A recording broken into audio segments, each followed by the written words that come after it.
Hello, everybody. Welcome again to a new session of Let's Talk About Risk. Now we are in the industry series, and today we are going to cover, for me, a very fascinating industry that is the entertainment industry. For that matter, we have invited today Mr. Ramon Larrea.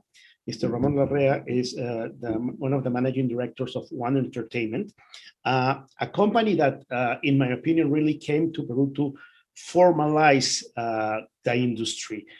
They were involved in a project called the One Arena project that was also to put one of the first formal venue exclusively dedicated for concerts. And they have covered concerts for mega artists like Guns N' Roses.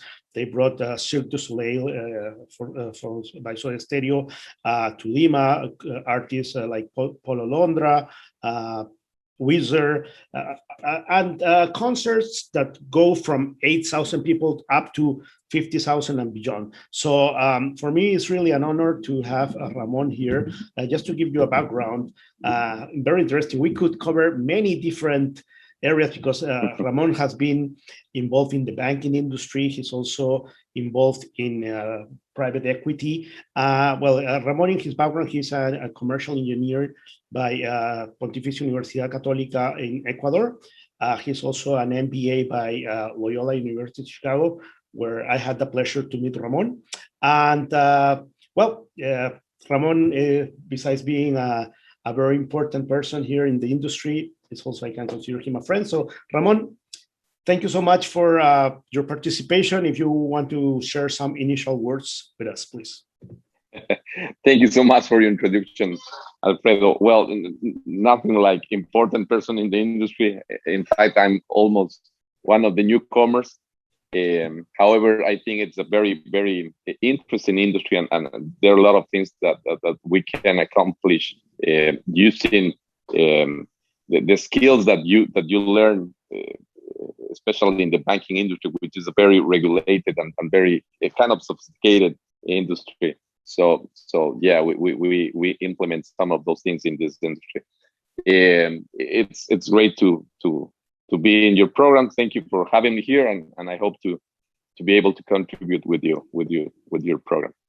Thank you so much, Ramon. So let's go straight to the point. We have discussed very early in the introduction that we can't think of another industry that has been as impacted by the pandemic like the entertainment and the concert industry, right? You guys went from having concerts program all the year round and other industries, right? Like mega concerts, mega events like Lollapalooza, the EDM industry, like several concerts that suddenly stopped. And there is no option for that, right? Like realistic option. So let's start with that. It's something that perhaps can sound obvious, but how hard was the hit? It was unbearable. You mentioned we were programming and effectively trying to work with several projects, and suddenly, in fact, I could tell a little bit more about our very personal experience. Sure. We were working to come up with the Guns N' Roses concert. They were touring in South America with 5 or 6 different cities. We were able to have Quito, Ecuador, and Lima. All the staging, the region, sound, hotels, ticket selling, security, transportation, food and beverage, all you name it was ready. The concert, it was going to be held 1 week, the next week, and suddenly Ecuador decided to start this lockdown. It's very difficult. And 1 week after, we had the same thing in Peru. We were almost ready in Peru as well. So at that moment, you know that you are going to to take a very, very big hit in the financial aspect of the operation. Sure. But also you have a huge problem with your clients, with all the ticket ticket sold. Everybody understands that it's a huge problem. We didn't cause that problem, but they pay for their tickets, and they want to know what is going to happen with their money, and with the mostly with expectation to see a fantastic band as Guns N' Roses. We contact the band management. We try to reschedule. Very rapidly, we announced that we were going to be able to have the concert in November. Unfortunately, as everybody knows, November, where the world, not only the country, but the world was not ready. We're not ready to receive people together. Yes. Social distancing, it's mandatory, and we all understand that. We try to still see the way to move the concert ahead, and unfortunately, we had to cancel the concert. Yes. We have to cancel the concert, but the people need to understand that we pay for a lot of things. Everything was almost ready. At that moment, you have two choices. You can ask all your suppliers, your main providers of the big ticket expenses. I would say the stadium, the arena, the staging, the sound, hotel, to try to return the money that we paid already. But most of the cases that was impossible. In most of the cases, they also had some expenses related to the same project. Oh, yes. In other cases, they had other obligations, and some of them went bankrupt. And we paid taxes. We paid, for instance, advertising, more than $100,000 per country to advertise such a huge event, and we spend that money. Yes, so you don't even have the chance to ask them to give your money back, because you already spent the money.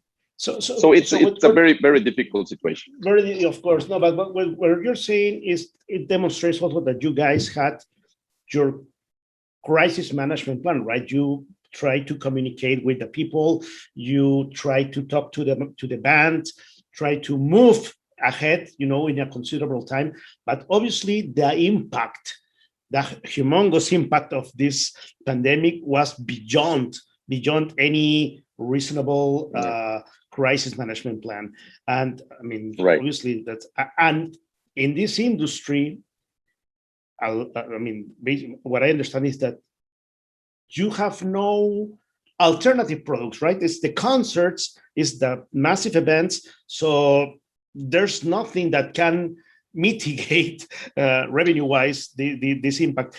Just one question. I mean, did you guys, or did in the industry common to have insurance for unexpected events? I know that some insurance companies do exclude pandemic, but in general terms, you guys have this in the books? In this type of the world, most of the companies don't insure for anything. I mean, it's very. I guess typically most of the producers believe that the cost of the insurance is too high compared to the risk. We don't do that. For us, especially in my case, coming from a very regulated and very focused on risk management, we get this type of insurance. So we buy an insurance which is called no show insurance.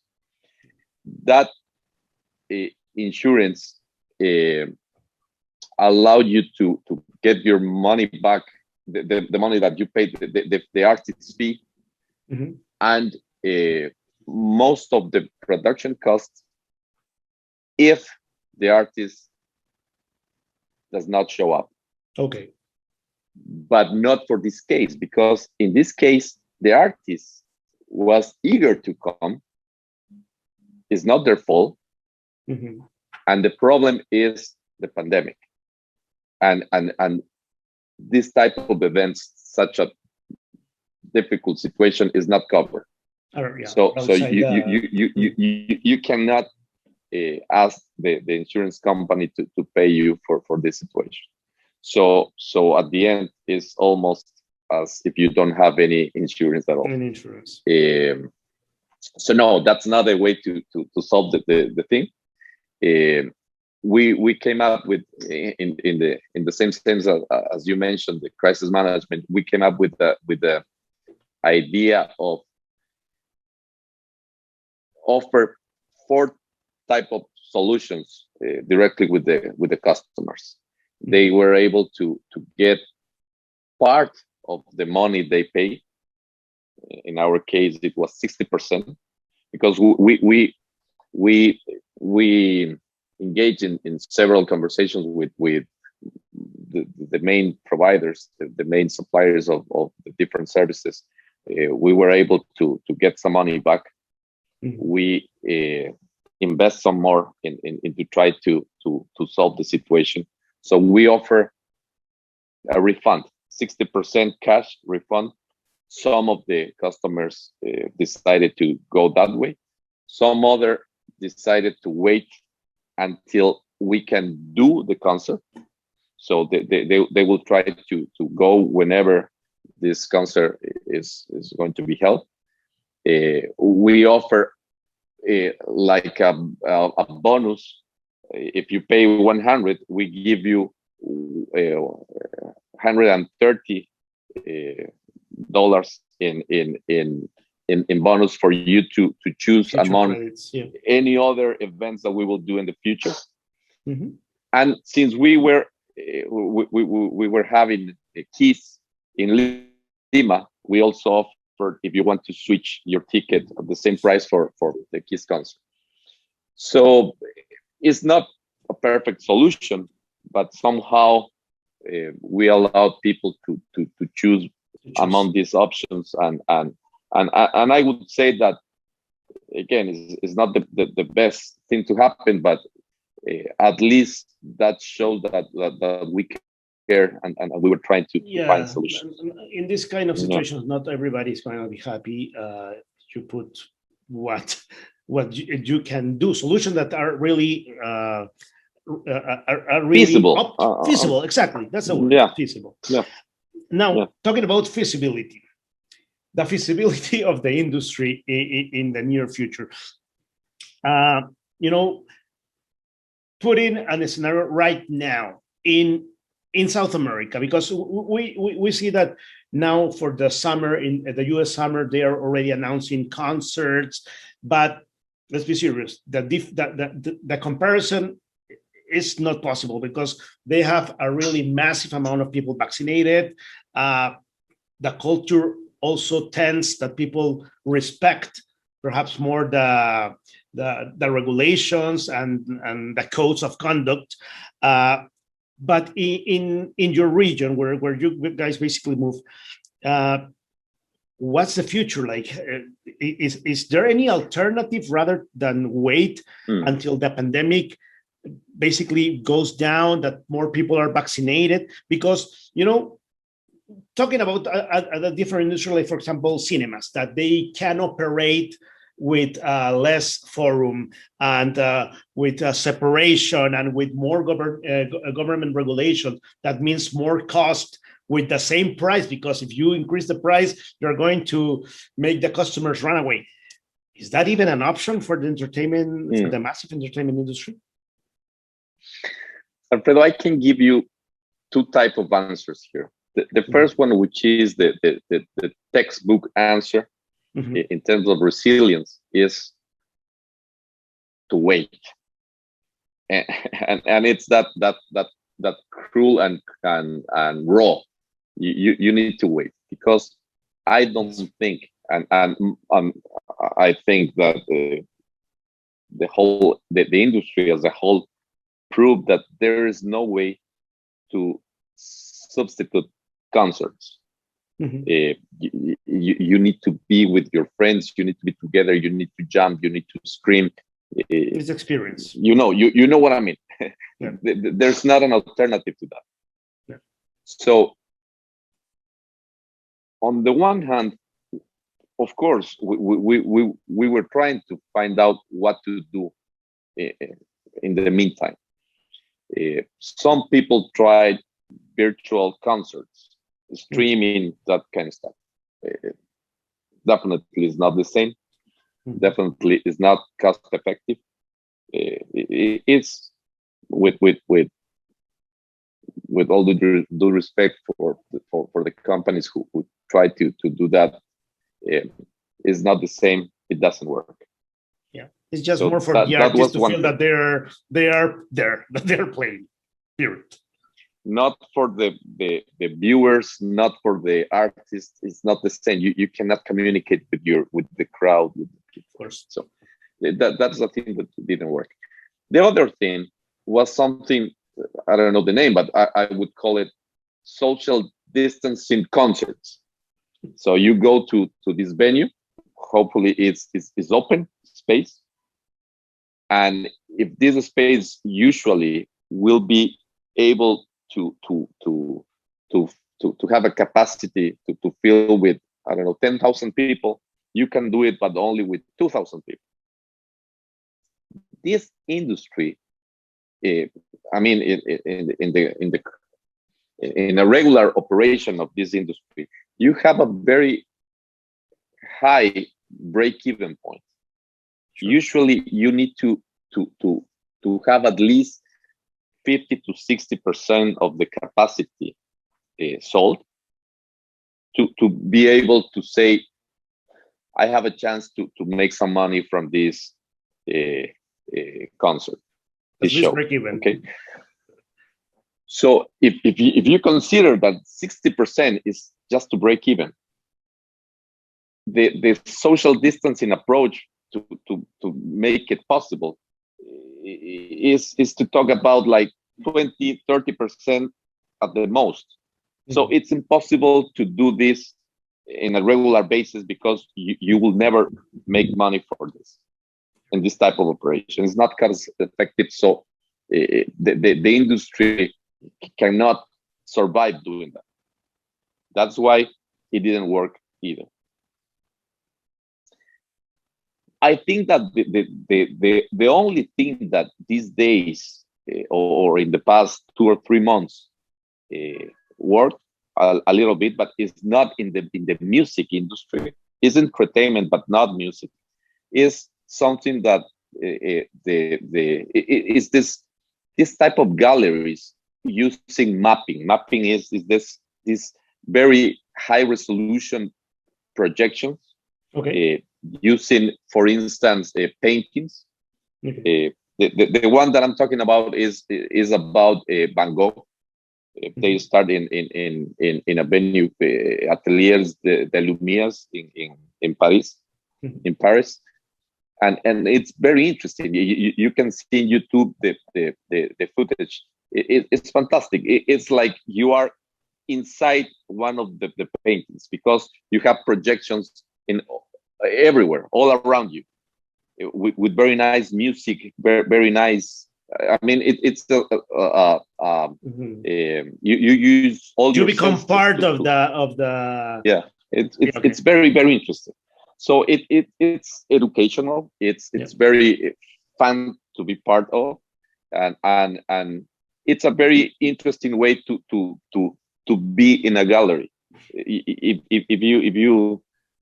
you consider that sometimes it's kind of boring, you have to see the painting, somebody else is doing the same, and you have to walk. But if it's very immersive experience, this type of mapping. That thing is working, and it's very interesting because you can it's COVID friendly. COVID safe. In the terms that you go with your partner, with your couple, with your family, with your friends. So it's understandable that all your people are safe, are free of COVID. So and you move towards the gallery, and the other group is coming behind, and et cetera, and so on. So you can do that. It's not that costly to arrange that type of event, that type of art gallery mapping entertainment. So we have seen some of those. Definitely, it is not all not that massive. You can do in this industry, but it is. But shows how the industry at least trying to bring new alternatives and innovative products, something. Right? Yeah, exactly. Yes, definitely. The bottom line for me, Alfredo, is that we need to obtain the herd immunity. Some countries are close to do that, are near to do that, and they are going to start the concert with enough safety for the people. In our countries, we're not there yet, but I think that will be the only way to come back to the typical operation of this industry. Of course. In the meantime, since that part you cannot do, and what I mentioned before, the textbook situation is you have to, if you are able to invest a little bit more to keep your company on float. I mean, equity investment. So strengthen your equity is something that you need to do because you have to maintain your operation. Sure. If you can lower your costs, is another option. Unfortunately, or typically, I would say, the entertainment industry is not very costly. I mean, the fixed cost for our operation is rather low, because you hire you hire most of the services you are going to use for an it's a kind of an event-based cost, right? So yeah, absolutely. So you have your employees, and of course, at least for us, it was not an option to let people go. I mean, in everything is a tragedy. You are not going to add up another problem, letting your people go. So yeah, the idea is to try to strengthen your equity, to get some cash flow to maintain your operation in its smallest possible way. So you can wait until everything come back again, and that's it. That's it. Yeah. That's what you can do. There are not many options. There's one more thing. Let me tell you a little bit more about one thing that I just noticed. In Peru, the government decided we have a very, very strict and absolute lockdown, very, very harmful for the economy. And when they noticed that the impact in the economy was huge, they decided to go back to normality. Yes. In 4 steps.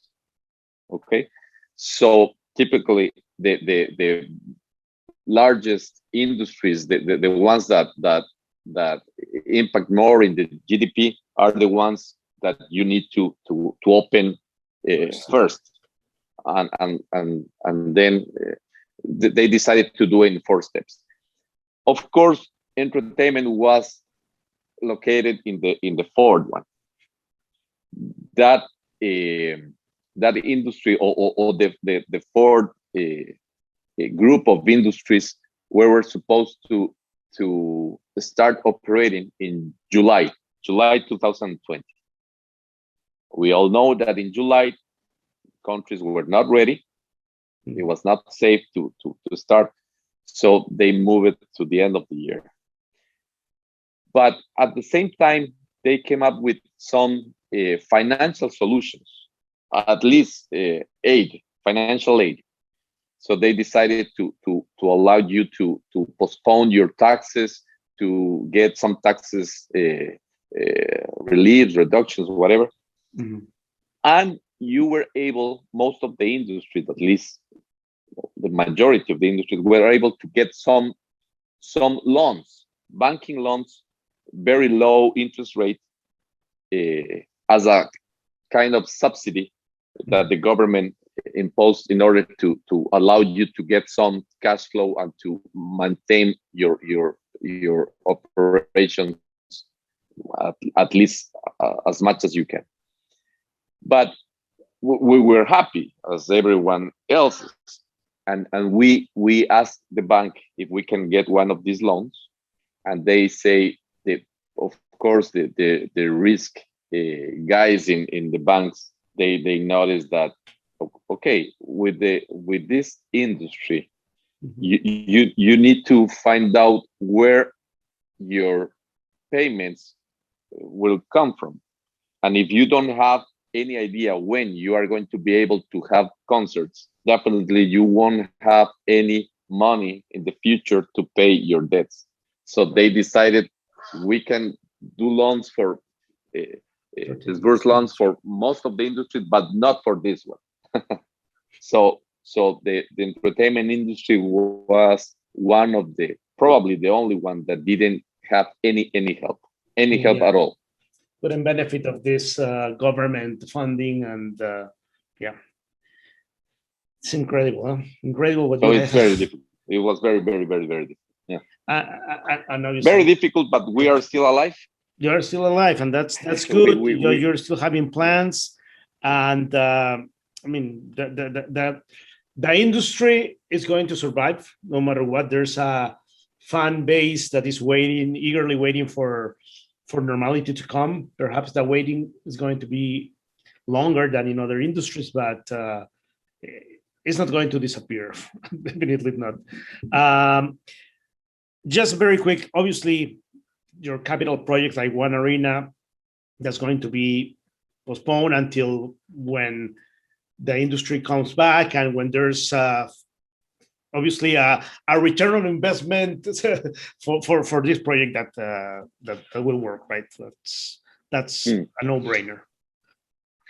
Well, actually, that will be usually the case, but we are doing something very unorthodox.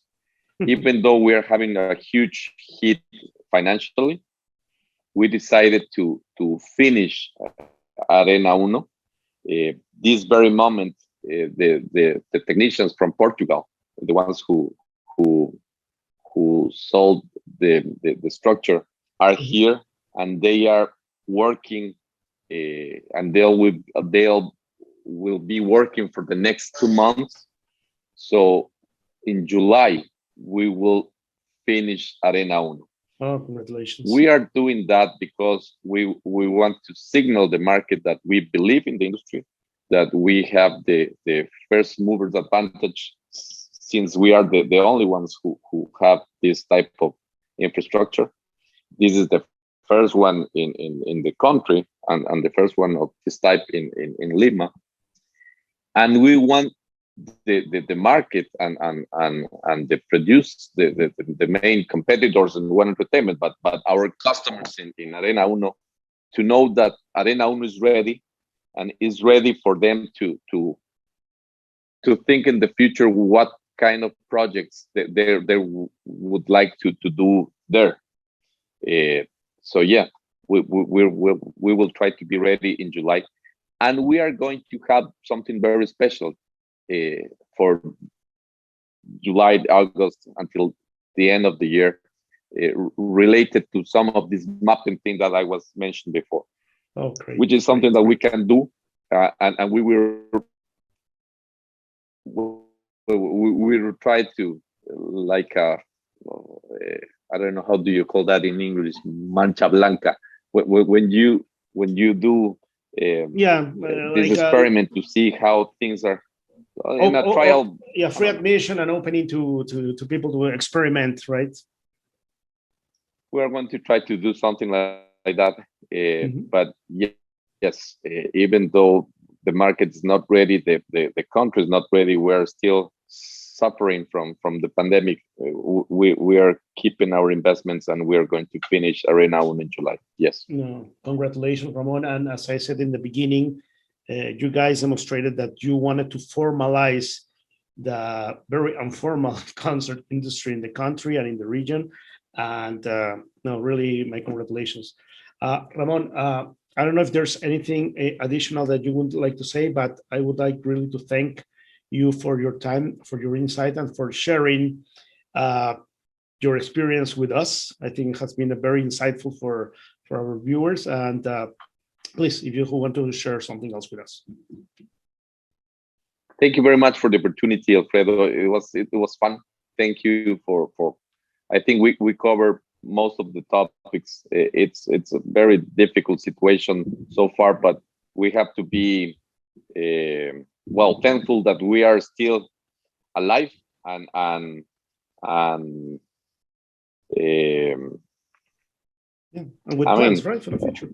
That's absolutely to plan for the future. Yes, optimistic, and that's the approach. I think it's a great lesson for other industries that didn't have so many obstacles and are waiting the government to fund them or whining and crying. You guys have to move forward, and that's one of the lessons that you very valuable lesson that you're sharing with us. Ramon, again, thanks so much, and right. Hope to thank you so much, Alfredo. have you in the future. Thank you, Ramon. Take care.